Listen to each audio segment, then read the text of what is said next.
Hello students, in this lecture video we will be discussing on the chapter cell, the unit of life. So have you ever wondered that life is present on earth in different forms? There are the huge whales in the oceans and tiny microorganisms in the soil, in water and everywhere. So with so much of diversity, is there some way that we can quantify life? Because one of the main purposes of science is to quantify things, to understand them in a rational manner. For example, in physical sciences, we have the 7 basic fundamental units: kilogram for weight, seconds for time, and so on. So, is there a fundamental unit for life? So, in this chapter, and particularly in this lecture, we will try to cover some of these topics. First, what is a cell? Is it the fundamental unit of life? How was it discovered? What is cell theory and what is its importance? How do cells vary in their number, size, shape, and efficiency? So, we will be covering all of these in the present video. So, let's start with what is a cell?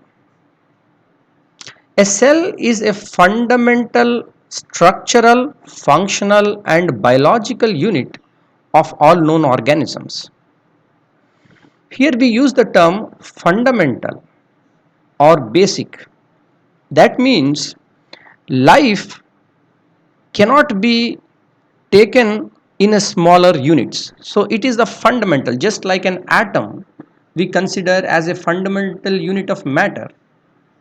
Similarly, here we consider cell as a fundamental unit, a structural, functional and biological unit of all known organisms. Therefore, cell is also known as the building blocks of life.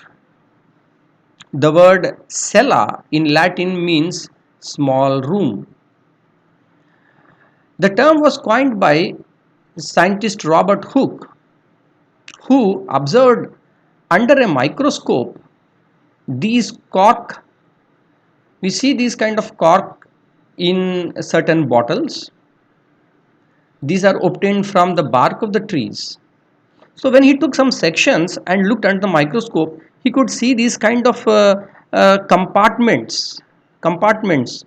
So he imagined these compartments to be like cells. Cells are like, in olden days in monasteries, the priests used to live in small rooms and they were called cells. So they appeared in that fashion. So Robert Hooke called these units, fundamental units, as cells. Now, the cells are generally microscopic. They are very small. They cannot be seen with the naked eye. So, if it cannot be seen by the naked eye, then we need some aids, some kind of machines, some kind of apparatus by which we will be able to visualize these cells. So let us now look into the invention of the microscope and how the cells were discovered. So basically, a microscope, there are 3 types: a simple microscope, compound microscope, and electron microscope. Let's start with a simple microscope. A simple microscope, a handheld lens, can be considered to be a simple microscope. There is only one lens. It is used for magnification. So even a single handheld lens can be considered to be a simple microscope. An advancement of this was the microscope designed by Leeuwenhoek. Anton van Leeuwenhoek was a scientist who discovered, who rather invented, who designed this kind of microscope that we are seeing here. So basically, he used to take a drop of water or similar sample and put this on this fine needle and able to look against the sunlight or a similar source of light. There was a single lens here. Okay. Similarly, there are other simple microscope designs that we are seeing here in the bottom. Here also it has a single lens, only one lens. And what is the nature of this lens? The lens here is biconvex. Okay, biconvex lens. So what is the difference between concave and convex? Cave means something like a cavity, right? Something like a cavity. But here it's convex. That is the surface. You can see it is ebbing outwards. Okay. So a single biconvex lens, you can always call a biconvex lens simply as a convex lens. Okay, both are interchangeable terms. So a biconvex or convex lens, a single biconvex or convex lens was used by Leeuwenhoek, and he could achieve a magnification of 200x. 200x means it is 200 times what we are able to see with our naked eye. A further advancement of the simple microscope was the compound microscope. Here, as the name suggests, compound, that means there is something that is adding up.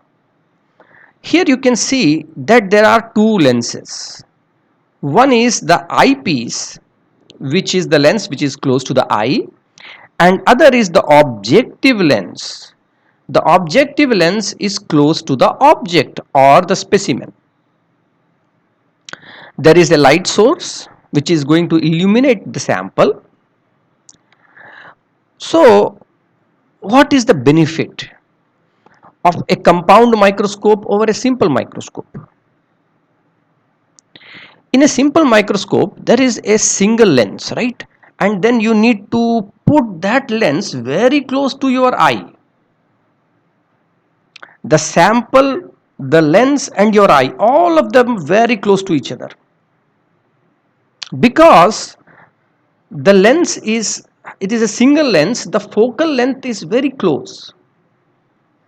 But here in the compound microscope there are two lenses, and the one that is close to the eye, that is the eyepiece, it helps to keep that distance, not only adjust that focal length, but also it is adding to the magnification. How?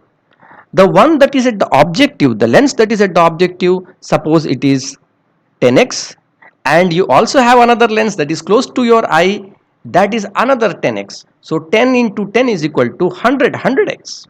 So the highest lens generally we see here in the compound microscope objective is 100x.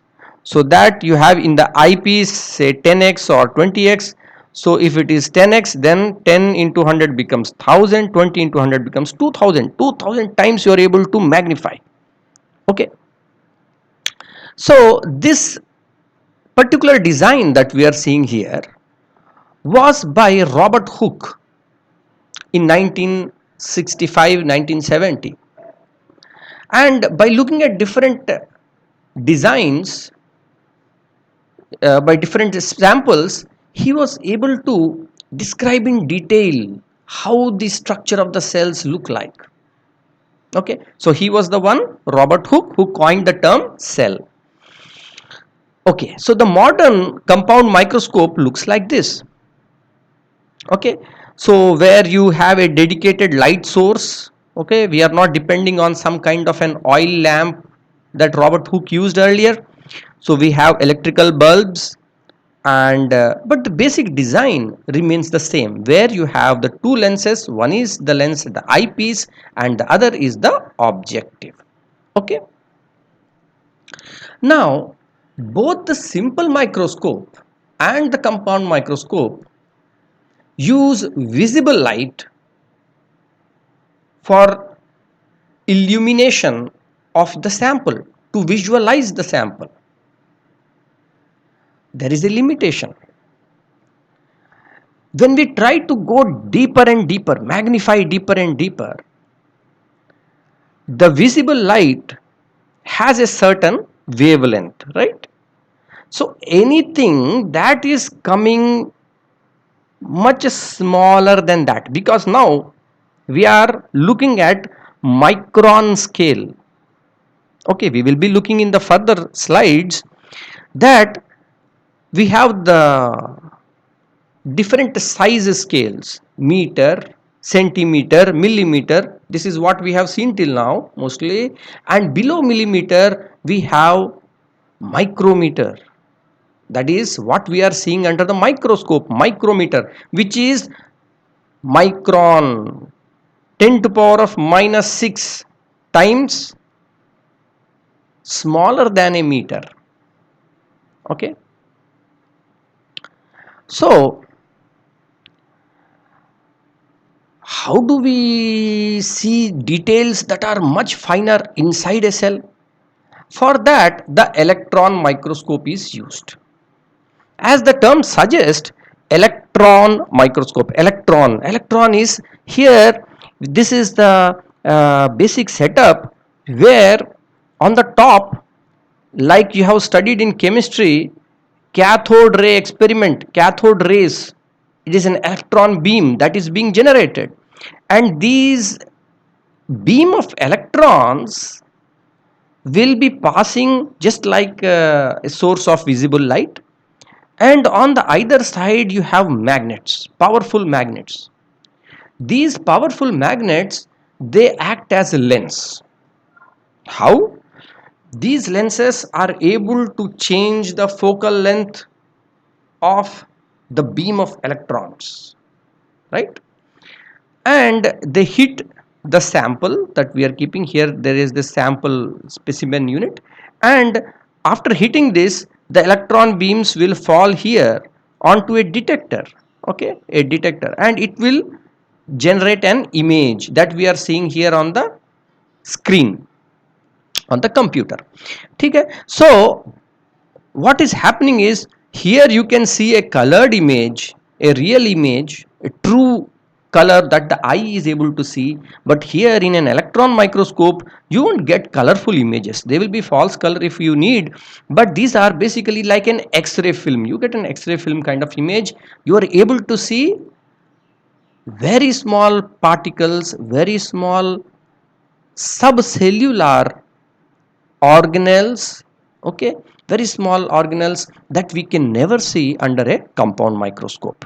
Okay, now let us compare three of these based upon their properties. So for the simplicity of revision, here in a table I have shown, you see, you have the simple microscope, compound microscope, and electron microscope. Who discovered simple microscope? Anton von Leeuwenhoek. Compound microscope, Robert Hooke. Electron microscope was a consortium of scientists. Design, here is very important. Simple microscope, we have a single biconvex lens. Okay, and in a compound microscope we have two biconvex lenses, and we have a concave mirror for illumination. So it is a mirror, it is concave, therefore it will collect light and concentrate it on the sample. Okay, this is for illumination. In an electron microscope, what we have for lenses? We have powerful magnets for lenses. Okay, what is the light source? That is visible light for simple microscope and compound microscope, and electron beam for the electron microscope. Magnification.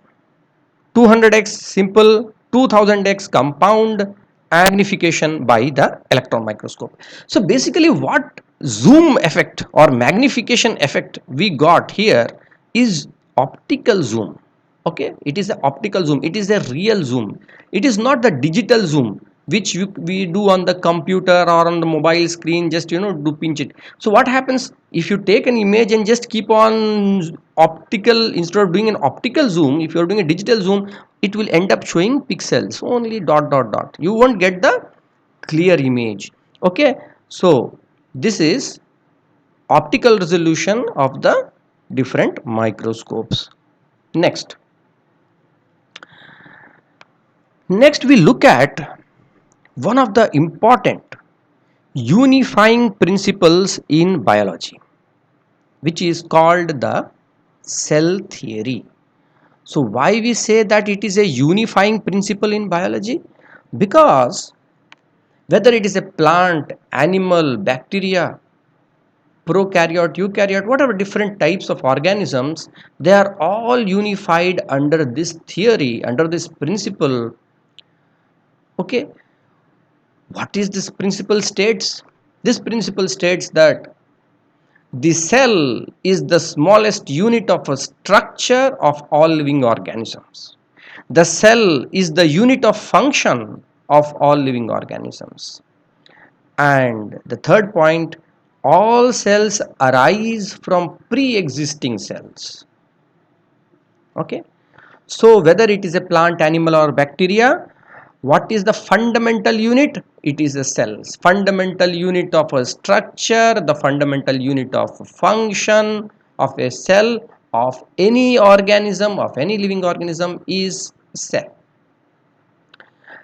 This very important point that we see here, the third point, that all cells arise from pre-existing cells. This is a concept which is extremely important, because at that time people were not very sure how cells arise, where do they come from. So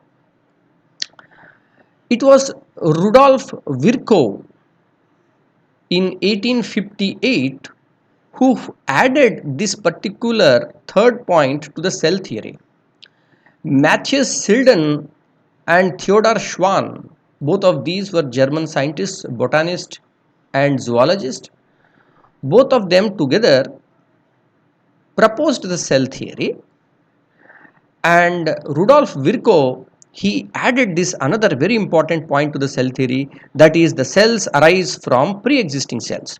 So what does it how does it help us to understand about the cell? So we know that cells will not come spontaneously, they have to come from some parental cells. Okay, and if you are considering a certain lifespan is certain, if we are considering very huge, billions of years, then it becomes a different, because it can also come from abiotic things, how synthesis of life takes place. So that will be a different thing. But here in a smaller time scale, what it says that all cells arise from pre-existing cells. So what are the implications of the cell theory? So it states that, of course, that cell is the structural unit of all living organisms, it is a functional unit. Cells die, okay, and they are replaced always. This also happens in our body, skin cells always keep dying, shedding off, new cells are always formed, and most of the life starts from a single cell which keeps on multiplying and produces the progeny. Okay, next, living organisms can be made up of either just one cell or multiple cells. Based upon how many cells they are made up of, we call them as unicellular, that is if there is only one cell, or multicellular if they are made up of many cells. Here we need to know a few examples of unicellular organisms. For example, bacteria. Bacteria is a unicellular organism. So what we see here in the image, it is lactobacillus. Lactobacillus. Okay, you need not remember this, but lactobacillus is the bacteria that is present in curd. Okay, it is also single celled, but it is all joined like this end to end as it keeps dividing. Next, amoeba. Amoeba is a famous example. You may have heard about it earlier. This is also single celled and it is very irregular in shape. Euglena. Euglena, you can see it is also a protist. It is a protista member and it is also single celled. Paramecium, also it is a protista. It is a single celled. This is more animal like, this is more plant like Euglena. Chlorella. Chlorella is an algae. You can see this is algae. Algae are green. Okay. Earlier, okay. So we also see different experiments with chlorella. Chlorella is an algae. It is also single cell. Next, yeast. Yeast is also single cell. Okay. It is a fungi. Okay. Yeast is a fungi. So these are some examples in unicellular organisms. In case of multicellular organisms, which is they are made up of multiple cells, some examples are Spirogyra. Spirogyra. Spirogyra appears like long threads like this. You can see, and they are multiple. These are all cell walls. These are all cell wall. Each one is one cell. Okay, one cell, two cell. They are all joined end to end. Okay, okay. But though they appear to be separate, they are all working together. Okay, so therefore it is a multicellular organism. Next, volvox. You can see here volvox is also an aquatic algae. Here you can see these are all single cells that are all packed together under one huge. Okay, it is a multicellular. Tardigrades. Tardigrades are animals. These are multicellular microscopic animals. Okay, animals, as we know, animals, oh, they are very big, but here tardigrades, this is under a microscope. It's highly very small. This is multicellular. It is an animal. Multicellular, of course, tissues are also multicellular. So here we can see that in the case of human arm, there are the different types of tissues: epithelial tissue, muscle tissue, nervous tissue. Different tissues are there. Okay, so there is also multicellular. Next, now we look at what is the size of the cells. How do they vary? What are the different types? So if you take a size scale, okay, this is a scale, so anywhere from 1 meter to say zero point 0.1 nanometer. So what happens is,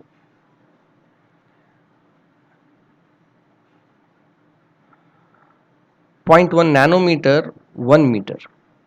So the size range of 100 micrometers to 1 meter or more is visible by the naked eye. But so for example, scale, in a scale we have the reading, right? So 1 millimeter reading is there on the scale. So when you start making again divisions inside the millimeter, then we are not able to look at two separate points as two separate points. Okay, they appear like overlapping.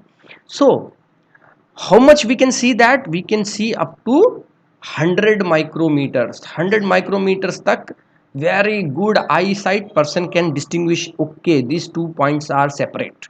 Okay, below that, mostly under 1 millimeter, we need a light microscope. We need a light microscope to see what are the things. So most of the cells, animal cells, plant cells, all of these, they come in this size range, that is under 1 micrometer. Okay, so we need a light microscope to look at that.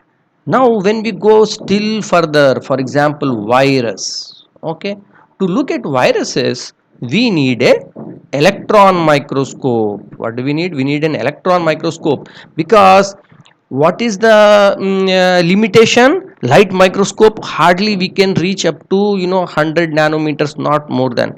Even at this range it is not so clear. So what we need is an electron microscope. Electron beam has a very short wavelength, and therefore we can look at very small objects, very small particles. We can look at different molecules. Okay, so now, which is the smallest cell? Bacteria. In bacteria, they are very small, and the smallest one is the mycoplasma. The largest cell is a ostrich egg. An ostrich egg is one single cell, and it's very huge. It can be seen with the naked eye. Longest cell is a nerve cell, because nerve cells can run all the way from the head up to the toes. It can go very long. Okay, so this is about how the size of the cells vary. Next, we look at how the size of the cell influences its efficiency. So what do you mean by efficiency?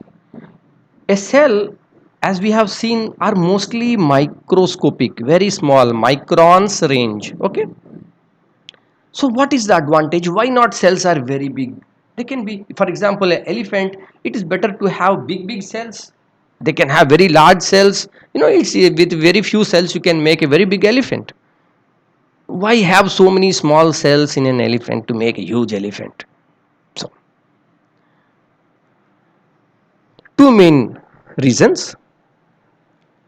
One is, within the cell, if the cell is very small in size, within the cell also there are organs. Like a human body, there are different organs that need to communicate with each other.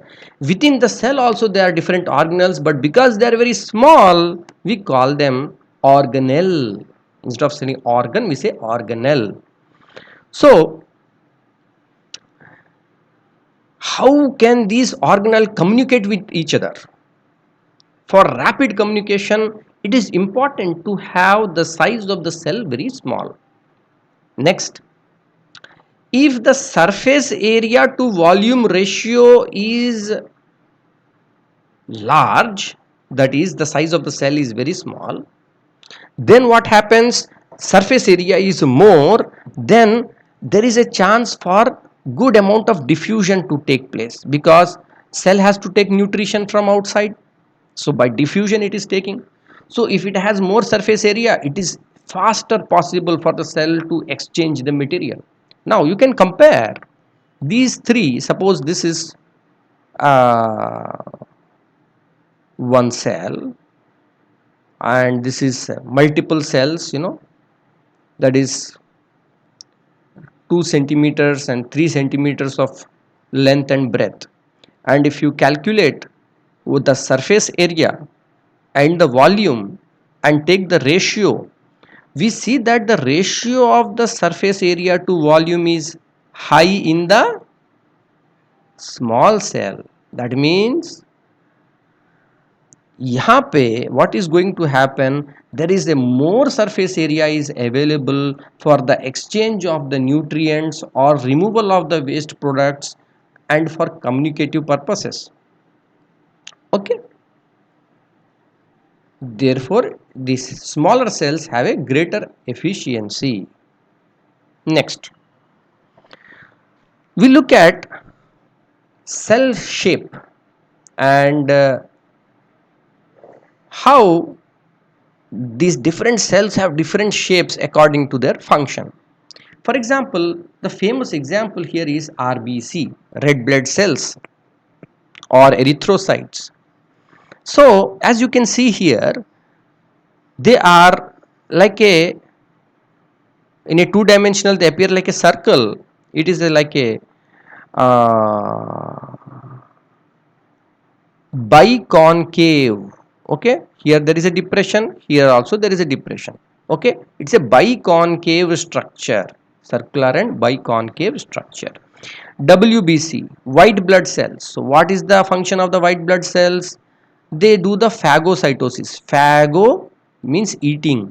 So like you can see in this image, these are white blood cells, these things, and all these you can guess these are concave, biconcave, RBC. Okay, so the WBC is going to eat all the viruses or bacteria that enter into the cell. So their main purpose is for the clearance of foreign material from the body. Next, nerve cells. They are very long and their main function is transmission of nerve impulses. Muscle cells are also long and contractile. Okay, you know that already, that muscle cells are important for locomotion, for pumping of heart and so on. And in plants, we have the guard cells in the leaves. So in the leaves, of course, they are doing the photosynthesis, and also they need to there is a loss of water vapor, okay, creating a negative pressure. So where this water goes out and come in the form of water vapor, that is through stomata. Okay, it is called stomata, stomatal opening and closure. So this is taking place where it is taking place by the help of the guard cells. So they appear in this kind of bean shaped structure. Okay, they appear like the bean shaped structure, and they are surrounded by the subsidiary cells. Okay, these outside are subsidiary cells. Okay, so this one appears to be more closed, this one appears to be more open. So once it is closed, it doesn't allow the exchange of the gases to take place, and one that is more open will allow the water vapor and oxygen and other substances to come and go. Okay, so this is how the shape of the cells are varying according to their function. In the next lecture, we will be covering the topics on the different types of cell organelles that are present in the cell, prokaryotes and eukaryotes, what are their features, plant cell and animal cell, what are the features that are unique and common to both of these kind of cells. So see you all in the next class. Thank you.